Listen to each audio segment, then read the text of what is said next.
গল্পের নাম চিড়িয়াখানা। লেখক শ্রী শরদিন্দু বন্দ্যোপাধ্যায়। বরাট ও ব্যোমকেশের বর্ষাতি পরা মূর্তি অন্ধকারে মিলাইয়া গেল। আমি বিজয়ের কুঠির এক কোণে একটা ঝোপের মধ্যে আড্ডা গাড়িলাম। 15-20 মিনিটের মধ্যে ভোজনকারীরা একে একে ফিরিতে আরম্ভ করিল। প্রথমে ডাক্তার ভুজঙ্গ ধরে ঘরে আলো জ্বলিয়া উঠিল। তারপর বিজয়ের পায়ের শব্দ শুনিলাম। সে নিজের কুটিরে প্রবেশ করিয়া আলো জ্বালিল। বনলক্ষ্মীর ঘর অন্ধকার, সে বোধহয় এখনো রান্নাঘরেই আছে। বসিয়া বসিয়া দময়ন্তী ও নিশানাথের চিন্তাই মনের মধ্যে আসিল। যে কঙ্কালটুকু পাইয়াছিলাম তাহাতে কল্পনা রক্তমাংস সংযোগ করিয়া মানুষের মতো করিয়া তুলিবার চেষ্টা করিলাম। দময়ন্তীর বোধহয় লাল সিংয়ের মতো দুর্দান্ত নিষ্ঠুর স্বামীকে ভালো লাগিত না, কিন্তু স্বামী খুনের অপরাধে অভিযুক্ত হইলে অশিক্ষিত রমণীর স্বাভাবিক কর্তব্যবোধে বিচারকের করুণা ভিক্ষা করিতে গিয়াছিল। তারপর বিজয় ও নিশানাদের প্রতি আকৃষ্ট হইয়া পড়িয়াছিল। দাম্পত্য জীবনের যে কোমলতা পায় নাই তাহার আশায় লুব্ধ হইয়াছিল। নিশানাত ক্রমশ নিজের বিলের বুদ্ধির বিরুদ্ধে এই সুন্দরী অনাথার মায়াজালে আবদ্ধ হইয়াছিলেন। তাহার অন্তরে ঘাত প্রতিঘাত আরম্ভ হইয়াছিল। বিচারকের আসনে অধিষ্ঠিত হইয়া তিনি নীতি লঙ্ঘন করিতে পারেন নাই। চাকরি ছাড়িয়া দিয়া এই একান্ত অপরিচিত স্থানে আসিয়া দময়ন্তীর সহিত বাস করিতেছিলেন। দোষ কাহার কে কাকে অধিক প্রলুব্ধ করিয়াছিল এ প্রশ্নের অবতারণা এখন নিরর্থক। কিন্তু এই জগতে কর্মফলের হাত হইতে কাহারও ছাড় নাই। এ জগতে কোনো কিছুই বিনামূল্যে পাওয়া যায় না। নিশানাথ কঠিন মূল্য দিয়াছেন। দময়ন্তীও লজ্জা ভয় ও শোকের মাসুল দিয়া জীবনের ঋণ পরিশোধ করিতেছেন। যে ছিদ্রান্বেষী শত্রু তাহাদের দুর্বলতার ছিদ্রপথে প্রবেশ করিয়া কৃমিকীটের ন্যায় আত্মপুষ্টি করিতে চায়, সে তো নিমিত্ত মাত্র, আবার তাহাকেও একদিন মাসুল দিতে হইবে। বিজয়ের ঘরে আলো নিভিয়া গেল। পাশের কুঠিতে বনলক্ষ্মীর আলো জ্বলিল। কিছুক্ষণ পরে বনলক্ষ্মীর ওপাশে কুঠিতে ভুজঙ্গধরবাবু সেতার বাজিয়া উঠিল।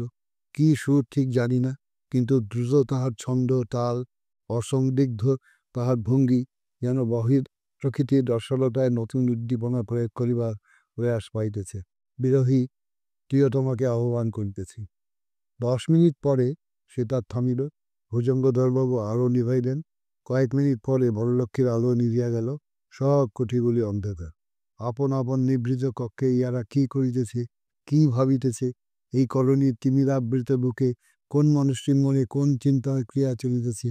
বনলক্ষ্মী এখন তার সংকীর্ণ বিছানে শুইয়া কি ভাবিতেছে, কাহার কথা ভাবিতেছে, যদি অন্তর্যামী হইতাম। অলস ও অসংলগ্ন চিন্তা বোধ করি ঘণ্টাখানেক কাটিয়া গেল। হঠাৎ সচকিত হইয়া উঠিলাম।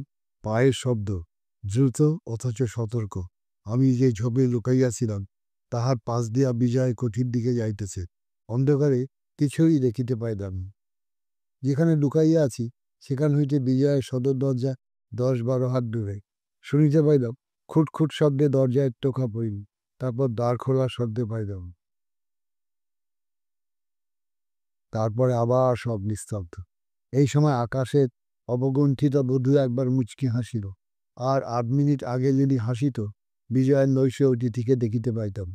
5 মিনিট 10 মিনিট কুঠির আরও কাছে গেলে হয়তো কিছু শুনিতে পাইতাম, কিন্তু সাহস হইল না। অন্ধকারে হোঁচট কিংবা আছাড় খাইলে নিজেই ধরা পড়িয়া যাই। দ্বার খোলার মৃদু শব্দ, আবার আমার পাশ দিয়া অদৃশ্যচারী চলিয়া যাইতেছে। আকাশ বোধ কিন্তু হাসিল না। কাউকেও দেখা গেল না। কেবল একটা চাপা কান্নার নিগৃহীত আওয়াজ কানে আসিল। কে? কান্নার শব্দ হইতে চিনিতে পারিলাম না, কিন্তু যেই হোক সে স্ত্রীলোক। তারপর আরও 1 ঘণ্টা হাত পা শক্ত করিয়া বসিয়া রহিলাম, কিন্তু কাহারও সাড়াশব্দ পাওয়া গেল। আর কতক্ষণ বসিয়া থাকিতে হইবে ভাবিতেছি। কানের কাছে ব্যোমকেশের ফিসফিস গলা শুনিলাম, চলে এসো, ইয়াদ একবার দেখা হয়ে গেছে। ফটকের বাহিরে আসিয়া দেখিলাম ছায়ামূর্তির মতো বরাট দাঁড়াইয়া আছে।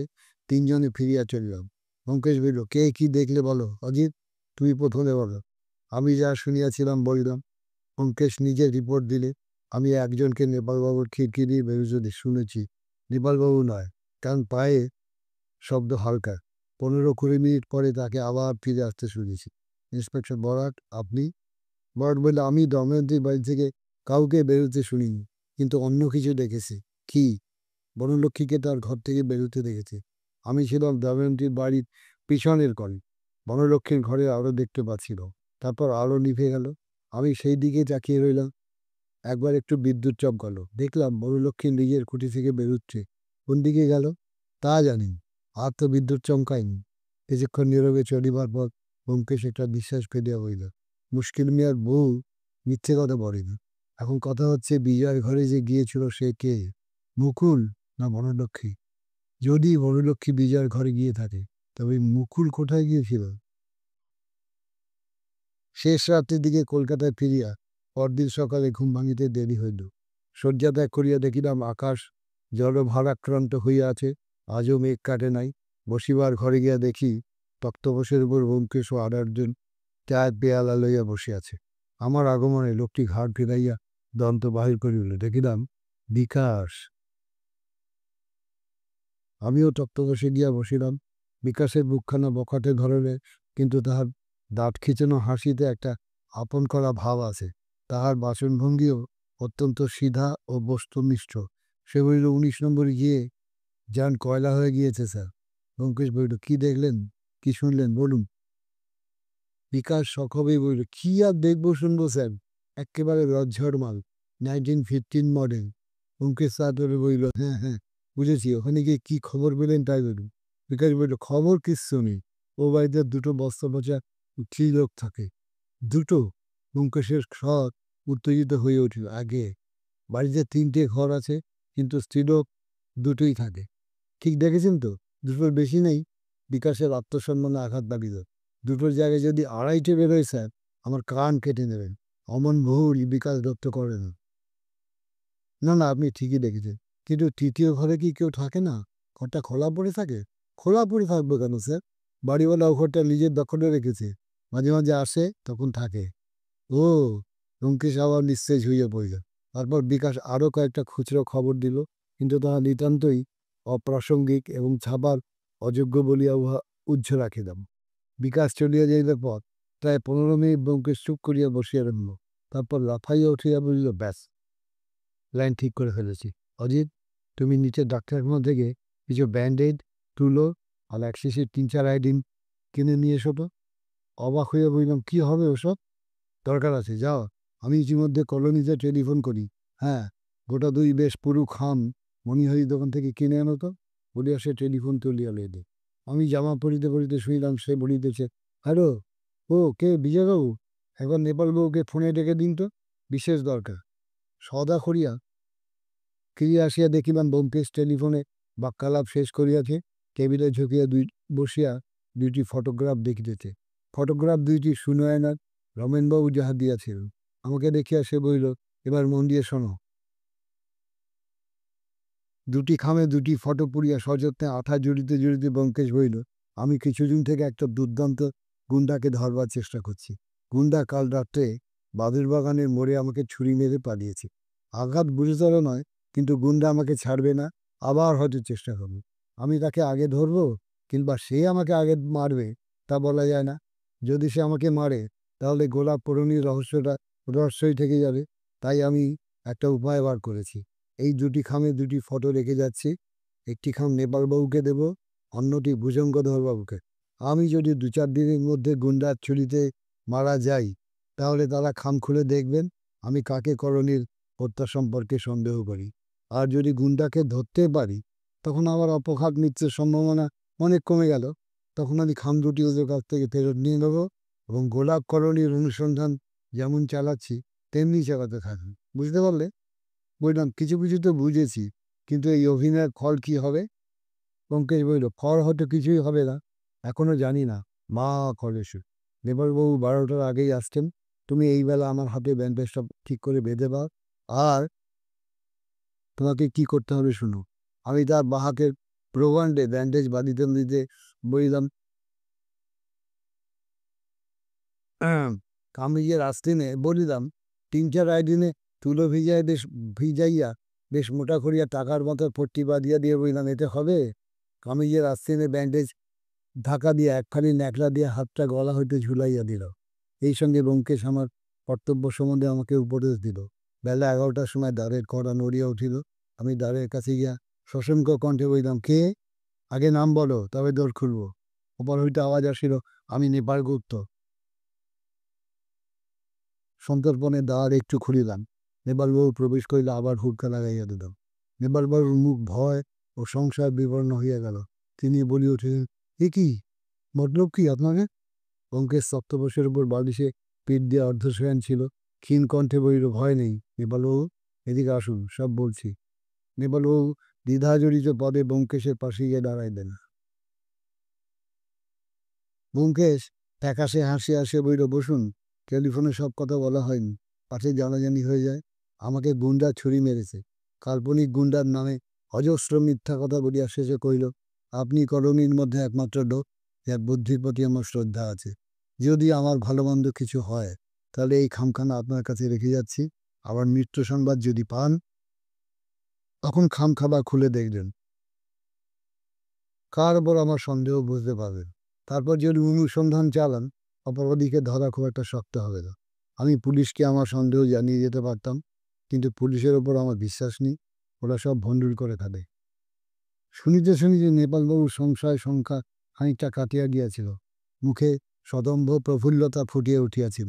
তিনি খামখানা স্বজনদের পকেটে রাখিয়া বললেন, ভাববেন না, কিচ্ছু ভাববেন না। যদি আপনি মারা যানও, আমি আছি, পুলিশকে দেখিয়ে দেবো বৈজ্ঞানিক প্রথায় অনুসন্ধান কি করে চালাতে হয়। দেখা গেল ইতিপূর্বে তিনি যে বিজয়কে আসামি বলিয়া সাব্যস্ত করিয়াছিলেন, তাহার মনে নাই।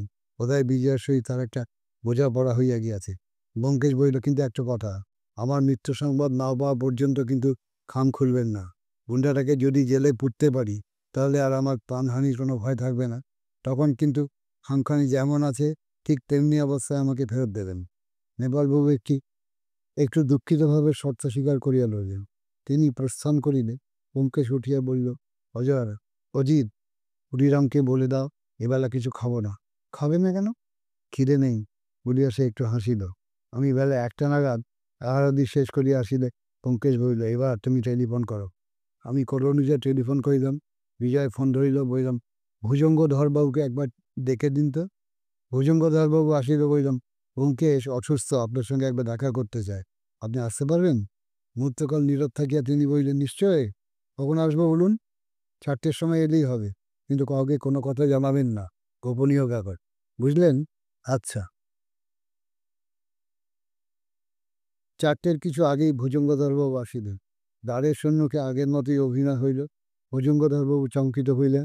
তারপর ব্যোমকেশের আহ্বানে তাঁর পাশে গিয়া বসিলেন। সমস্ত দিনের অনাহারে ব্যোমকেশের মুখ শুষ্ক। সে ভুজঙ্গধরবাবুকে গুন্ডা কাহিনী শুনাইল।